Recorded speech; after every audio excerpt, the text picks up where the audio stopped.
We saw that transaction is smallest logical unit of a database. So what are properties of transaction? So there are four properties of transaction known as ACID properties.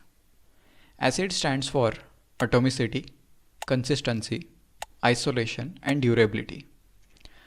Let's first see what is atomicity.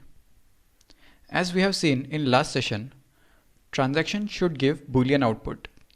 That means it should get completed successfully, or if failed, it should revert back to its latest consistent state.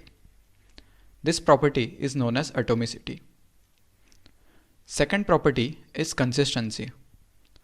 Within the total system, data should remain consistent after transaction. So, if we see in previous example, before transaction total amount in both the databases were 100. After successful transaction, it is 100 as well. If network breaks and transaction gets failed, still we have total as 100 because 10 rupees got added back in Alan's account. This is consistency. That's why we said in last session that if network breaks after deducting 10 rupees from Alan's account, then database state will be inconsistent, as the sum of databases in the system has been changed from 100 to 90. Isolation. Isolation states that system should support multiple transactions at the same time. The best example we have seen is adding multiple rows in a single insert statement. All 5 rows added correctly with correct values at the exactly same time. Transaction should not mix values or miss any values.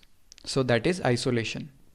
And durability states that if any database has particular data in it, it should not change over a period of time.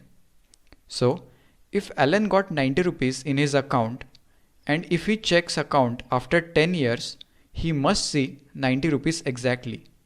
That means the values in a database should remain same unless we change it explicitly. So these are four main properties of transaction. Hope you are clear with all of them. Try to remember all of these properties with appropriate illustration. Again, these points are crucial from interview perspective.